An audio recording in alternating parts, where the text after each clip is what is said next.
पड़मी सिर साणेमिं गुणरयण विभूषणं महावीरं सम्मत्तरयण निलयं पयडि समुक्कीर्तनम वोच्छम। इतनी चर्चा ये गाथा 54 से अपन कर रहे हैं। गाथा 68 तक शुरू करते हैं।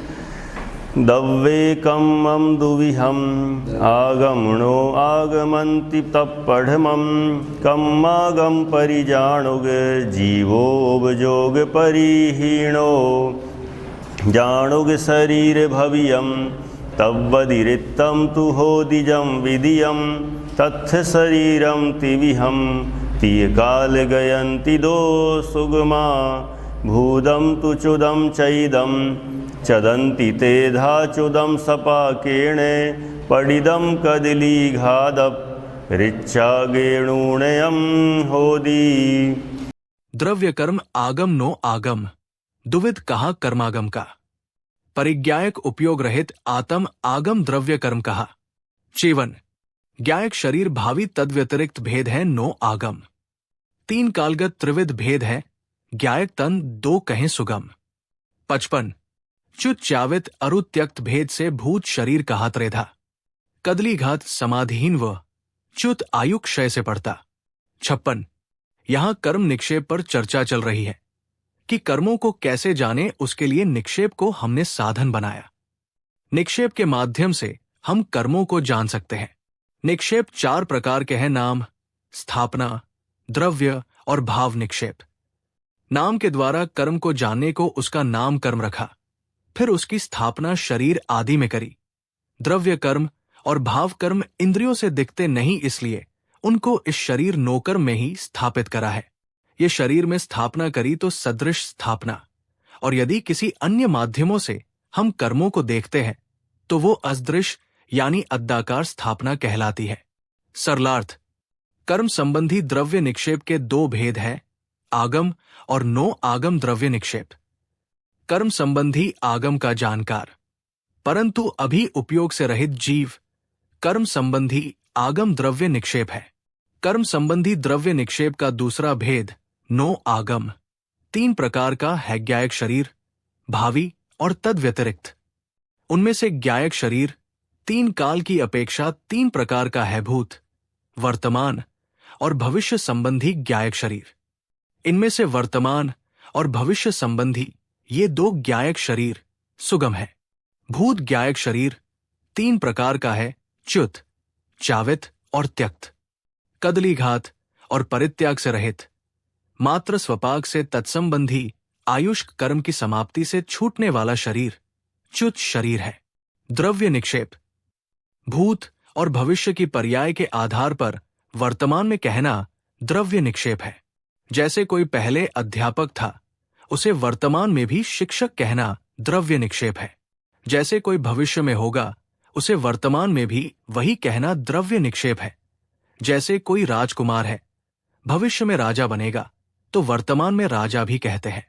होने वाला है तो भी वर्तमान में कह देना, अथवा जो भूतकाल में था उसे वर्तमान में कहना द्रव्य निक्षेप है। द्रव्य कर्म निक्षेप के 2 भेद हैं, आगम और नो आगम द्रव्य निक्षेप। आगम द्रव्य निक्षेप कर्मागम का जानकार जीव किंतु उस संबंधी उपयोग से रहित, वो आगम संबंधी द्रव्य निक्षेप है। नो आगम द्रव्य निक्षेप कर्मागम के जानकार जीव का शरीर वह है नो आगम। इस नो आगम के 3 भेद है, ज्ञायक शरीर, भावी और तद व्यतिरिक्त शरीर। ज्ञायक नो आगम शरीर कर्मागम के जानकार का शरीर ज्ञायक शरीर है। इसके भी 3 भेद है, भूत ज्ञायक शरीर, वर्तमान ज्ञायक शरीर और भावी ज्ञायक शरीर। भूत ज्ञायक नो आगम शरीर यानी कर्मागम के जानकार वाले जीव के शरीर का उस संबंधी उपयोग से रहित है। उसका भूतकाल यानी पिछले भव का जो शरीर है वो भूत ज्ञायक शरीर है। ये भूत ज्ञायक शरीर 3 प्रकार से छोड़ा जा सकता है। च्युत भूत ज्ञायक शरीर, च्युत यानी अपनी आयु के क्षय से प्राप्त शरीर च्युत भूत ज्ञायक शरीर है। ये कदली घात और परित्याग से रहित होता है, अर्थात इसमें आकाल मरण और समाधि मरण नहीं है। च्यावित भूतज्ञायक शरीर, अकाल मरण से होने वाले शरीर को च्यावित भूतज्ञायक शरीर कहते हैं। त्यक्त भूत ज्ञायक शरीर समाधि मरण से। ये समाधि मरण ज्ञायक शरीर भी 3 प्रकार से छोड़ा जाता है: भक्त प्रतिज्ञा, इग्नि, प्रायोपगमन। वर्तमान ज्ञायक नोआगम शरीर, इसी कर्मागम के जानकार वाले जीव का वर्तमान का शरीर वर्तमान ज्ञायक शरीर। भावी ज्ञायक नोआगम शरीर, इसी कर्मागम के जानकार वाले जीव का आगे भविष्य में जो भव होगा उसमें जो शरीर मिलेगा वो भावी ज्ञायक शरीर है। भावी नोआगम शरीर कर्मागम का ज्ञाता भविष्य में होगा, शरीर भी उसको भविष्य में ही मिलेगा, ये भावी नोआगम शरीर है।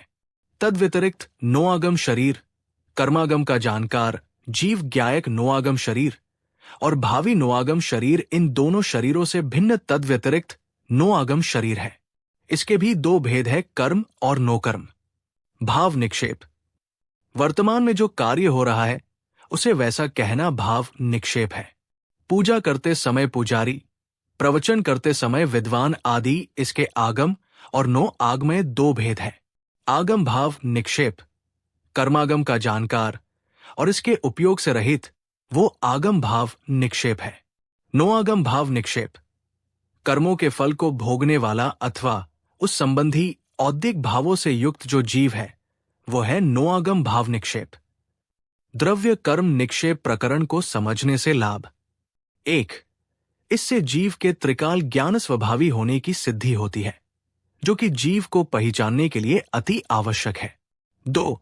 लब्धि और उपयोग के भेद छद्मस्त ज्ञान में होने के कारण संस्कार भी इस छद्मस्त ज्ञान में ही सुरक्षित रहते हैं। अतः बुद्धिपूर्वक अकार्यकारी, अधोपतनकारक ज्ञान को भूलने तथा कार्यकारी, उन्नतिकारक ज्ञान को पुनः पुनः याद रखने की प्रेरणा इस प्रकरण को समझने से मिलती है। 3. ये सभी कर्माधीन स्थितियां होने से इन्हें अपना नहीं मानते हुए इनके प्रति सतत भेदज्ञान के बल पर परत्व बुद्धि रखने की प्रेरणा इस प्रकरण को समझने से प्राप्त होती है। इत्यादि अनेकानेक लाभ इस प्रकरण को समझने से प्राप्त होते हैं। इस प्रकरण को समझने से लाभ: 1. जीव अमूर्तिक होने से इंद्रिय गम्य नहीं है तथा शरीर जड़ होने से पूज्य नहीं है। तथापि जिस शरीर में वह सद्गुणी या अवगुणी जीव रहता है, उस शरीर को ही सद्गुणी या अवगुणी मानकर उस शरीर के साथ पूज्यता या अपूज्यता का व्यवहार करके, ये मैंने जीव के साथ ही किया है, ऐसा माना जाता है। इस प्रकार इस 9 आगम द्रव्य निक्षेप से ही समस्त लौकिक तथा धार्मिक पूज्यता का व्यवहार चल रहा है। 2. इसी के आधार पर हम जिन गुणों को विकसित करना चाहते हैं, उन गुणों से संपन्न जीव के छूटे हुए शरीर के प्रति भी आदरभुमान का भाव व्यक्त करते हैं तथा जिन अवगुणों को नष्ट करना चाहते हैं, उन अवगुणों युक्त जीव के छूटे हुए शरीर के प्रति निरादर, असम्मान का भाव व्यक्त करते हैं, जिससे लोक में सद्गुणों की प्रवृत्ति बढ़ती है तथा अवगुणों की प्रवृत्ति हास को प्राप्त होती है। 3. तीर्थयात्रा तथा प्रतिमा आदि की पूजन इत्यादि इसी निक्षेप से आगम में मान्य है। इस निक्षेप को अस्वीकार करने पर ये व्यवहार संभव नहीं हो सकेंगे। 4. भक्ष्य के विवेक तथा हिंसादि पापों में हिनाधिकता का आधार ये 9 आगम द्रव्य निक्षेप ही है।